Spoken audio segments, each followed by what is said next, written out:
we want to tell you about another podcast from PRX called Monumental. This podcast explores questions about the past, present, and future of U.S. monuments, uncovering the stories about what and who is important, as well as the stories that have been left out. Join host Ashley Seaford across the country with their team of journalists. Listen wherever you get your podcasts.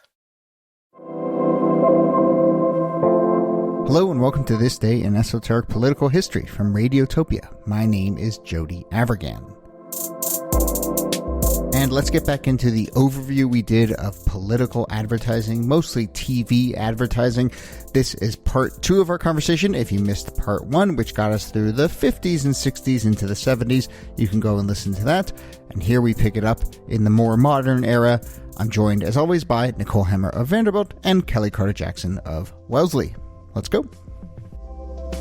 Okay, let's move through the 60s into the late 60s, into the early 70s, and I think this is where we maybe can walk our pal Roger Ailes onto the scene. And so we've name-checked Roger Ailes a couple times in the last few episodes.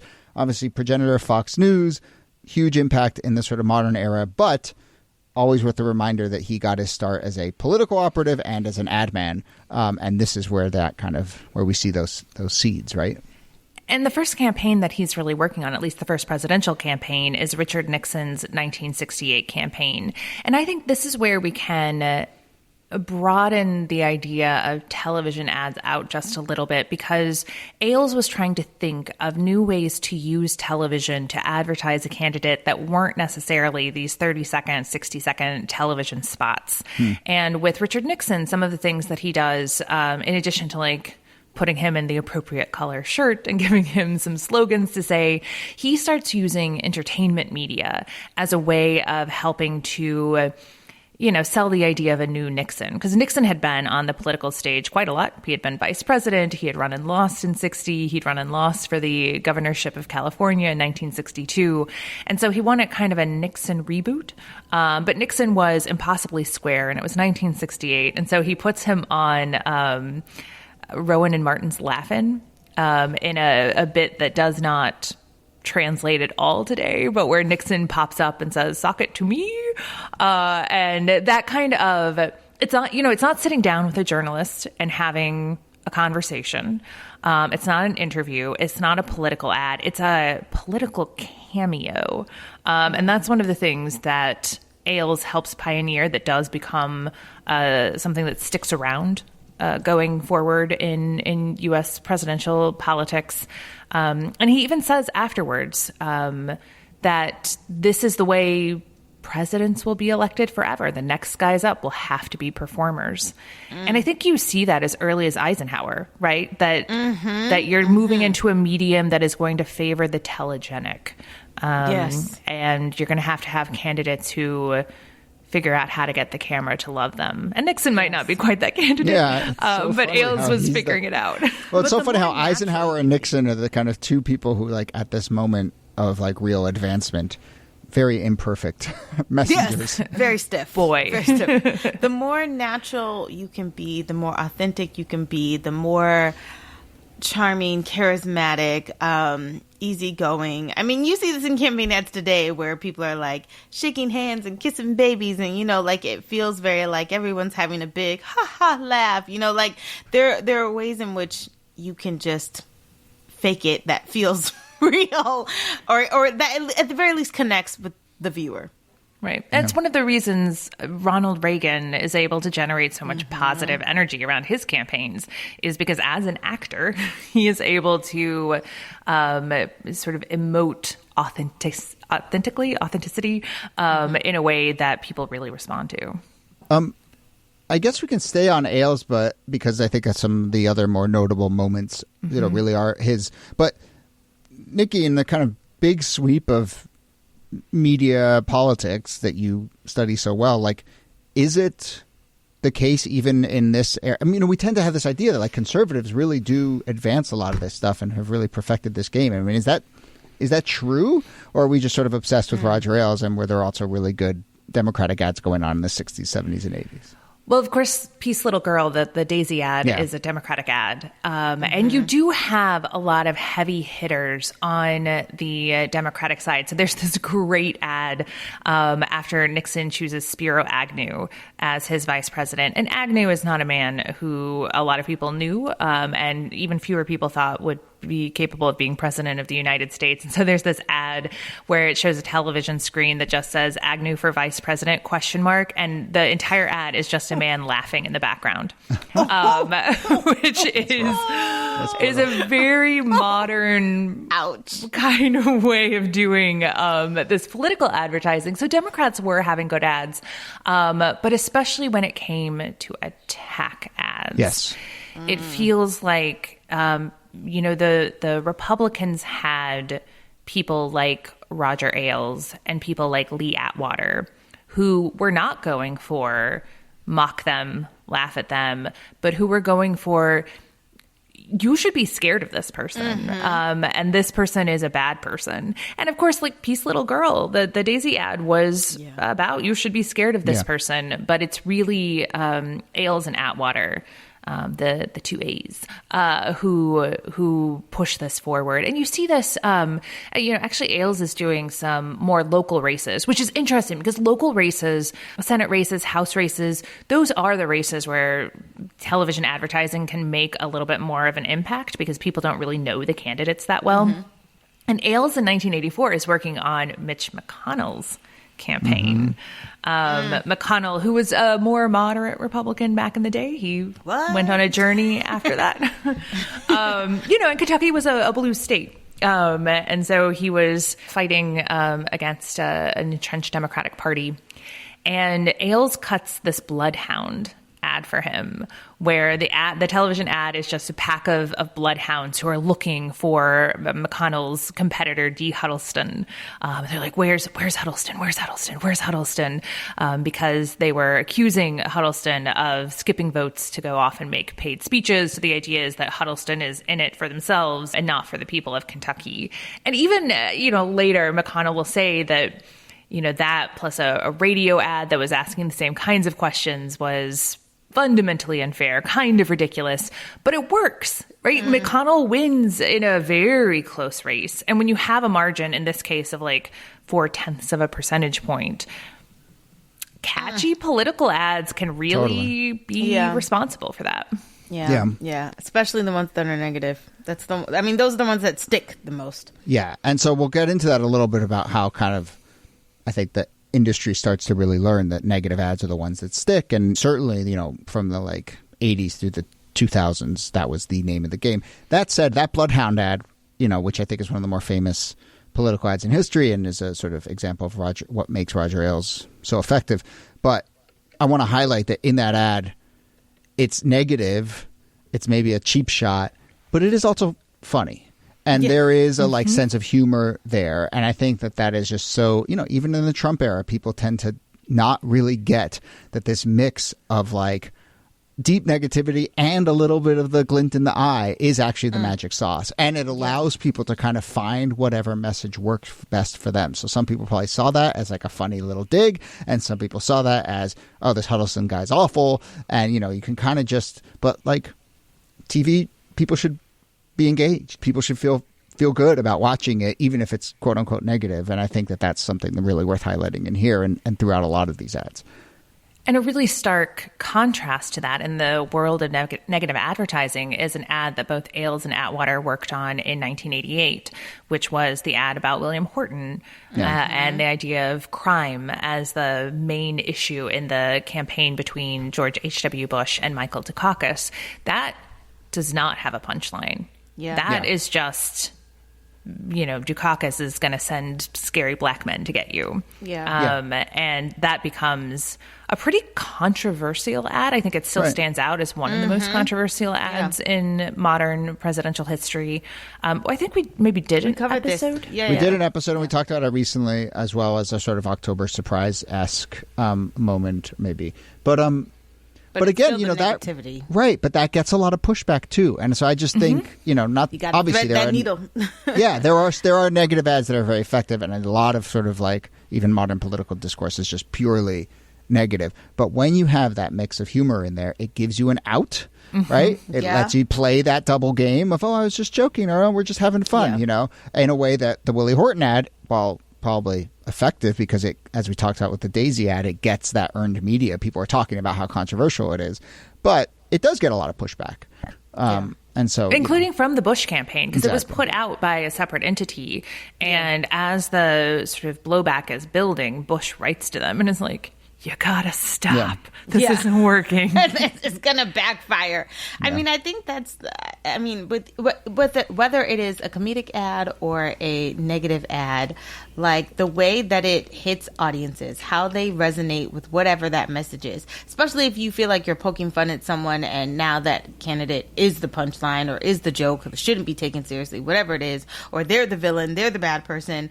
Those are the narratives that are really gonna stay sort of in the subconscious of the viewer, that is going to be triggered every time they think of that person. Oh yeah, I shouldn't take them seriously. Or oh yeah, don't they want, like rapists to be out in the streets? Like, there are all of these ideas that even if it's not being pounded over again and again, once it's out there, you kind of can't pull it back. Which is what makes it so interesting when we get into the 2000s and certainly into now, because yes, Kelly, I mean, even in the very first ads that you talked about from the 50s and 60s, the thing that Rosser Reeves understood was like, come up with one simple message and just hit it over and over and over and over. But then, and I think that continues to be often the case in even modern politics, but as you get into the 2000s, or the 90s and 2000s, you have a more fracturing media environment.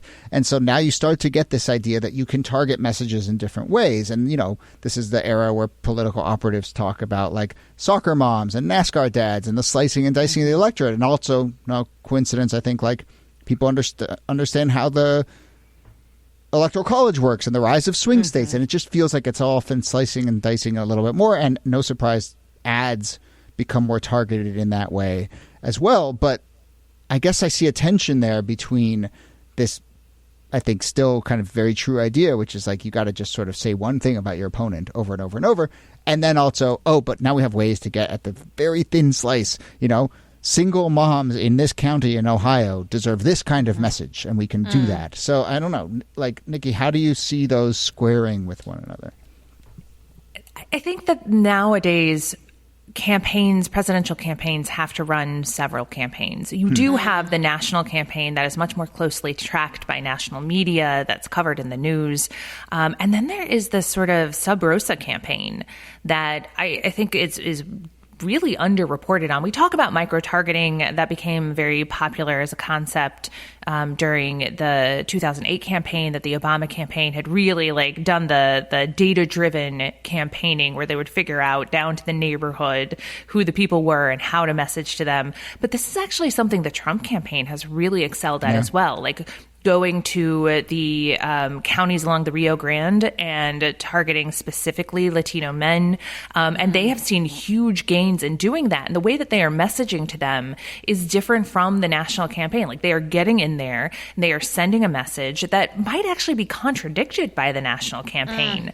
But because they are telling people exactly what they want to hear, because they know exactly who those people are, and because they have no shame, they are actually making enormous inroads in communities in ways that are pretty invisible until election night.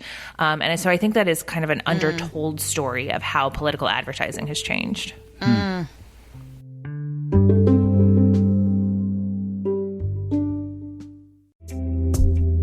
Hey, it's Jody. If you're a longtime listener to Radiotopia, you probably know that we had a podcast that ran from 2016 to 2020 discussing every episode of the show, The West Wing.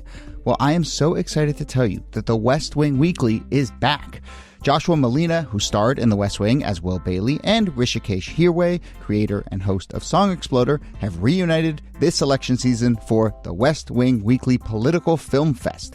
Because watching and discussing art about politics can be a great way to get some perspective on what is happening in the world right now. something that if you listen to this show, you also probably appreciate. Each week, Josh and Rishi talk about a different political film with the same mix of analysis and humor that made The West Wing Weekly such a hit. The slate of films they're going to talk about ranges from classics to modern-day masterpieces, Dr. Strangelove, Network, Judas and the Black Messiah, and they're kicking it all off with The American President, which was a film written by Aaron Sorkin that would eventually lead to the creation of The West Wing. So get in on it, join the conversation, attend the virtual political film fest, subscribe to The West Wing Weekly wherever you get your podcasts. The negative ads, right? I think that it was taken as a given, and I think largely the research pointed out that negative ads tended to get the most attention. They both affected people emotionally and then got people talking, which was just good for the spread of the ads. I mean, that really was the case, you know, in the 90s and 2000s. I mean, the examples of like people who have been able to kind of make an argument by rejecting negative ads, there's like 3 examples in history, but basically it's just a race to the bottom on that stuff. But I'm curious, you know, in the last couple election cycles, there has been some other research that complicates that a little bit, mostly based around the idea that there's just like a general fatigue, you know, and that at some level voters are like cynical and exhausted, and negative ads don't tend to move the needle because also like, what is the needle anymore, given how entrenched we are in our various camps. But I don't know, like whether it's intuitive for the two of you or, you know, kind of your observations and reporting, like, do you feel like negative ads still hit in the same way that they once did? I don't know if it's in the same way that they once did, because they're so much more expected now. Like you expect these like low blow, you know, shots, not just across the bow, but right into the heart of a campaign. You no longer expect negative ads to have any tethered to reality. And there are no guardrails for them. And so in one way, you're sort of like hanging on watching for a car wreck. On the other hand, there is, I mean, I think that fatigue is real. My colleague who studies negative advertising shows that starting in 2008, 2012, the number of negative campaigns, like it went from 40% of campaign ads to 70 to 80% of campaign ads. Like they just got intensely more negative. And I think that tracks with the kind of polarization and negative partisanship that we are used to thinking about politics today, and that so much of it is driven by hating the other side. And those campaign messages are to drive that home, to make it clear to you that you might not like the candidate of our party, but the candidate of the other party is an existential threat to you and your way of life. And that is where political advertising has gone. And whether or not it's effective or not, campaigns think it's effective, and they keep doing it. And super PACs think it's effective, because that's the other thing, is that the campaigns aren't being coordinated as one single message from a central national campaign anymore. Now you have so many more players in the game, and it's difficult to tell what's a candidate's ad and what's a PAC ad. I mean, I'm just fatigued by it all. Like and you don't even live in a swing state. No, I don't. And I do remember like seeing ads in which, like, you know, they're clearly taking sound bites and taking them out of context and distorting or manipulating information or whatever. And it just, back when I did watch TV, I felt like, especially during an intense political season, like, that was all the commercial breaks were. That's all they were. And I was like, that's my cue to get a snack. Like, or that's my cue to like change channels or whatever, because it was so inundating. But I feel like you could escape sort of the negative ads on TV. But now, because social media is so pervasive, it's everywhere. I'm getting text messages, I'm getting emails, I'm getting flooded in all of my different feeds. Like, that does make it a little bit more difficult to escape. But also because we're so siloed in our political beliefs, it's like, even if you got a negative ad, you dismiss it because you're like, whatever, they're liars, you know, like, and so it doesn't seem to do the work that it would do if we were not as polarized. Yeah. Except for that fatigue, right? Like, I do think that there is a political valence to people being crushed by politics and treating it cynically and seeing it just as a negative experience that they want out of. That helps one political party more than the other. And so there is a consequence for that isn't just depressing voters. I think it's worth pointing out that like people who don't live in swing states or a swing county in a swing state don't really understand. Like it is insane, when if you live in somewhere in, northwestern Pennsylvania or whatever, the amount of advertising you see. And especially as we just sort of micro-target more and more, like people's experiences with political advertising is just very different. And, there's I should give a shout out to the Wesleyan Media Project, Wesleyan, my alma mater, but they do this great work sort of tracking all this stuff and really pointing out how, like, to your point a little bit, Nikki, like the campaigns are just doing different messaging to different slices in different parts. And so like your window onto the world of political advertising is very myopic. That said, like, I think another thing that leads to the cynicism is weirdly that, like, I think there's a real pushback and fatigue with the sort of micro-targeting and the idea that like, oh, I'm being served something that feels like it's crafted just for me, but it's actually not that good. And so like I think people get frustrated when they're like, you're supposed to be making this for me, but it actually also feels like you're just throwing money at this, just doing a shotgun approach. And like people feel that way with targeted ads too. It's like, wait a minute, like why am I getting an ad for the thing I just bought? Like it's just like, you micro target me, fine, but like make it effective and make it actually speak to me. And I treat think, me like I'm somebody smart instead of somebody stupid, right? Or like that your algorithm really is that special and able to sort of slice and dice. You want it more micro targeted. Well, I want to effectively micro target it if they're going to try and play that game. And I guess this gets to my larger point, which is to me, right? This picture that we have right now of this sort of diminishing returns of political advertising, no matter the medium, and the cynicism that it's engendering. And then, at the same time, the skyrocketing amount of money being spent on political advertising. And so what's going on there, right? Why are the people with the money not realizing that it's not being as effective as it used to be? And I think the answer is, I kind of know the answer is, that throwing money at it is the thing that rich people can do, right? If you have a super PAC, if you're a billionaire donor, it's much easier to just throw a ton of money at a bunch of advertising and say, oh, yeah, I paid for weeks of advertising in this swing county. Let's not ask how effective it was, rather than kind of like, I got out there, I knocked on some doors, I talked to some actual voters, I held some forums, da-da-da-da-da. And so I just think that, like, the answer for me, I think for a lot of this, and I know a lot of, like, I have some friends who kind of, like, every 4 years, they kind of make their money for the next 4 years because they know there's just a lot of money sloshing around with people who want to feel like they're getting involved. And the simplest way to do it is to just throw it at political advertising. Forget how effective it actually is these days. Right. And donors aren't cutting edge when it comes to political strategy. So they're like, I gave my money. I want to see something. And the something they want to see is that campaign ad that resonates with them, as opposed to we send out 200 more people to knock on thousands of more doors. Right. Yeah. Right. Yeah. So I think we talked about this on previous episodes, but like it's really football is the only place where I get a glimpse, and baseball where I get a glimpse at the kind of monoculture anymore, and the sort of political advertising that feels like, oh, it's targeted at. But, even I watch baseball games on Hulu and I'm in the New York area. Like, how sliced and diced is the ad I'm getting? But the ad that I'm getting over and over and over is a Trump ad in which he criticizes Kamala Harris for this question of giving transgender surgeries to prisoners, which was a thing that came up at the debate and is like technically sort of true because she supported an ACLU platform that included funding for a bunch of things for people in prison. And it sort of runs through that and basically says Kamala Harris wants to give transgender illegal aliens in prison, pay for their surgeries. And then the final tagline is, Trump is for you, Harris is for they, them. Wow. And it is my students call this the they, them ads. It's out there. And they're blanketing Pennsylvania. These are the ads that Ted Cruz is running in Texas.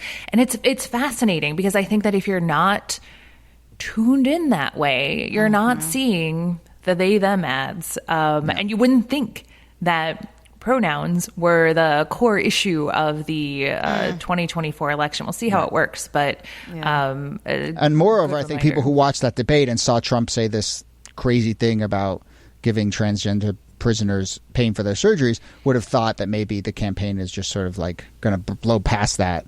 And no, they're doubling down on that as a sort of wedge. But I don't know. Quickly, as we wrap up, have you been seeing ads? Are there any ads that you're being bombarded with, despite us not living in swing states? Not really. I mean, I've been traveling to when I was in Michigan and North Carolina, I made sure to turn on the TV, and then I very quickly turned it off because I was like, I don't know how you live like this. You got you got 20 mailers sent to your hotel room. Like, how did they find you so quickly? How did they find me? Good reason for folks out there to get a VPN or to move to a state like Tennessee. Yeah, I've seen billboards. Which I thought was weird. I mean, not weird. It's like I drive a lot, but to see a big Trump ad or something like that. But I don't watch TV very much. If I do, it's very I'm going on to Netflix to watch this show or whatever. Yeah. But I felt bad. My friend told me her barn burned down, and she was like, "You didn't see it? It was on the news." I was like, I don't watch the local news. I felt so bad. You're like, put that on TikTok so I can see it. I know. If it's not on TikTok, I didn't see it. Well, this is a good time to remind our listeners that the new season of The Great British Baking Show is on Netflix. So if you need a little break from the world, they have Cake Week. Nothing is further from what we've been discussing than The Great British Bake Off. Honestly, that hour of escapism is so good for your soul. Just do it, folks. Yeah. Why are we advertising? Pay us, Netflix. What if they just dropped the Daisy ad into the middle of Cake Week? It would really be... all right. That brings us to the end of this episode, and I guess to the end of this little media environment run of episodes we've been doing, but this was really fascinating. And we will continue, of course, on weekends. Most of our quote-unquote regular episodes will sort of speak to election season, and then, of course, on the weekends we will continue to talk about the current election. So if you have things that you want us to discuss as events unfold, let us know. But Nicole Hemmer, thanks to you as always. Thank you, Jody. And Kelly Carter-Jackson, thanks to you. My pleasure.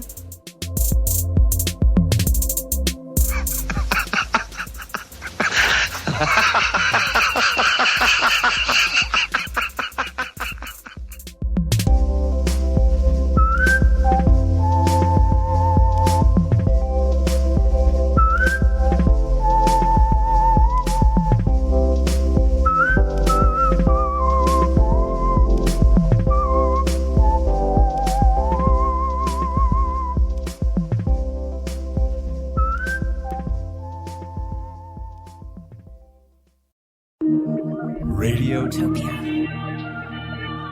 from